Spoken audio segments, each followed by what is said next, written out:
Africa, and welcome to this episode here on Click Africa. I'm Josie Mahachi, and today I'm at the Gift of the Givers Foundation warehouse here in Johannesburg, South Africa. It's a sad moment indeed with the explosion that happened in Congo Republic. Everybody here is working so hard to fill in the truck with aid that will be sent to this country. The journey begins right now. An earthquake measuring 9.0 on the Richter scale will be your first impression in visiting the suburb in Brazzaville, when an accidental explosion of an ammunition depot destroyed every single structure in its surrounds on the 4th of March 2012. There is nothing to be salvaged simply because there is just nothing. The ferocity and intensity of the explosion could be heard across the mighty Congo River in the DRC, which also experienced damage. We are now at the OR Tambo International Airport, and Freddie is going to tell us more about what they're sending to Congo. Freddie, how are you? Well, thanks to you. All right, tell me, how do you feel at this particular moment? I think firstly, I feel very privileged to be involved with Gift of the Givers. My association with them has been more than 10 years, and I have found that whenever there is a tragedy of whatever kind, they have been the first ones to respond unconditionally, and what we see here and everybody's activity is truly an example of unconditional compassion. What's your understanding with the situation right now in Congo with what you're sending to Congo? We are not too sure. We know that the situation is very serious. When the team hits the ground running there, they will do an immediate assessment. But for now, what is being supplied by Gift of the Givers is based on what we have been told by the people who are in Brazzaville. Africa, I'm now in Congo Republic in a town called Mpila. This was a real tragedy. The explosion that happened on Sunday has taken a lot of lives. As from the look of the things, I know a lot of bodies are still trapped, and the rescue team are still trying to retrieve some bodies. Hopefully we will find some people still alive, but at least if we can still retrieve some bodies. I'm going to be speaking to some people from the rescue team and some people from here, Congo Republic, to tell us exactly what happened. We just arrived and we don't know what's happening in the hospital yet, but we're ready to start, especially in my specialty, orthopedics. I guess that now, after seeing this whole disaster, that we'll get a lot of casualties in the hospital. Well, from what I understand, their first response was they thought it was an attack on Brazzaville. There was a great fear, and from that it went to a gas explosions, and really people didn't know because of the series of blasts. The first blast happened and people ran out of their homes, but when everything settled they went back in. The second blast happened, and from my experience, I was in a hotel in the middle of town. I reacted the exact same way. The first blast, I went downstairs in our hotel lobby. The second, I was back upstairs when all the windows came in. So I was very fortunate, not luckily compared to the devastation that was caused at ground zero, as they're calling it. When I saw this disaster on TV, I felt in my heart, I felt a calling. So that's why I came over to see how can I help my people. If I had not known any better, I would swear an earthquake of 9.0 on the Richter scale struck this place. I would have never said this is damaged by bombs. But 6 major explosions, then getting smaller, because you must remember it's arms, mortar, and they were, in the explosion, they were dissipated across the area. Some are still lying there, and the army are working really hard to make sure that they get those out and make the place as safe as possible immediately. This is a little bit worse than what we were expecting, and compared to some other missions that we've been on, I think that bring me memories from Haiti during the disaster as well. Here, difference to the other places, I think that the ecology have been tremendously affected as well, and it will take years for these people to get something green growing around here. Apparently started in the back behind us, and here on your side there was a church, in front was a police barracks, on this side was the high school, right in the heart of a residential area. So the death toll must have been extremely high, considering the fact that it was a Sunday and everybody was either in the church or in their homes. Truly speaking, I'm speechless. Like, I don't know what to say. It's beyond my thinking. Like what I saw on TV and what I'm seeing here is totally different. I don't know how to describe it. I just don't know. The loss of at least 300 lives, the emotional and psychological trauma compounded by the memory of gunfire and explosions from a civil war in the recent past, the horrendous injuries, unclassifiable in any textbook on medical science, injuries to more than 2,000 individuals.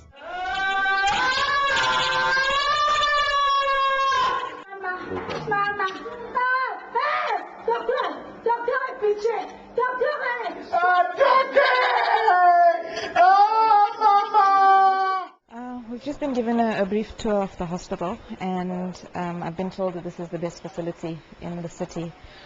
Coming from South Africa, I can appreciate so much more what we have. Having said that, they seem to have done an admirable job with coping so far.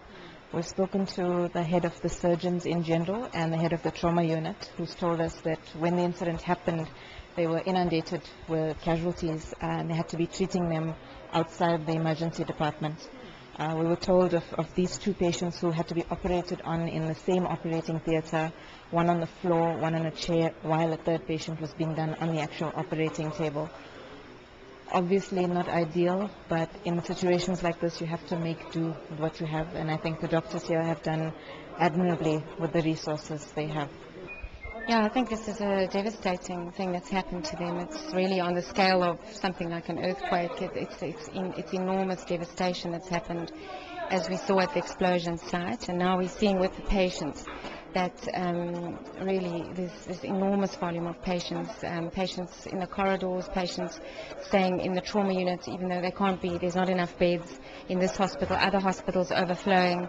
So really there's enormous amount of damage and devastation and injury that's been done. It's quite overwhelming. I'm in no official position when I say this, just another human being speaking to other human beings out there.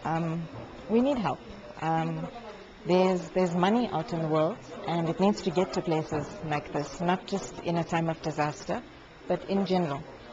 It saddens me to see the conditions. Like I said, I'm going to appreciate so much more what we have at home. But we need doctors, we need medics, we need medicine. We're talking about a shortage of antibiotics. A lot of what we're seeing now is amputations. And we're going to be amputating further because these have gone septic, because lack of a simple thing like antibiotics that we take for granted. Like I said, I'm in no position to appeal officially, but I don't know. We just need help to come. Well, what we've planned this morning is to do quite a few procedures. There's been a backlog of about 18 operations that need to be done. We've started this morning, we've completed 4. Lots of them are just basically fracture injuries. There's broken bones that haven't been fixed. Lots of wounds with the fractures that haven't been managed. So they need to be cleaned out and etc. So that's what we've been doing this morning. This hospital has got their own counselling service that they are offering, but obviously we're aiming at all times to be empathetic and do whatever needs be. If they need some love or prayer or counsel, we will oblige wherever we can.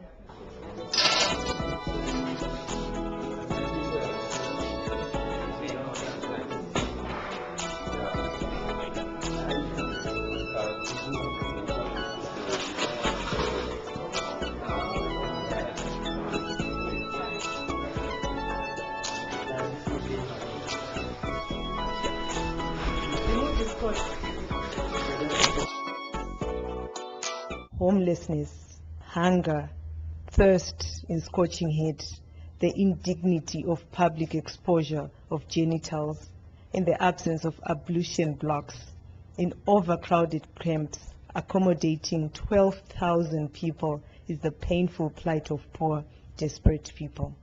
But the situation is critical, but we are hoping we'll be able to make a contribution to the Congolese. This first camp that we visit, we've seen a lot of poverty, obviously, after this disaster. A lot of kids living in very unbearable conditions. Water supply is the main important issues here, and we have been getting information that water is not properly treated. Also medical facilities, they have like Red Cross functionaries here, but they don't have proper medical doctors running that unit there. obviously they need a lot of medicines that our team is already taking notes of. Right now, as you can see in the camp here, the needs are day to day. It's about food, it's about shelter, it's about prevention of an even greater tragedy like malaria, like cholera.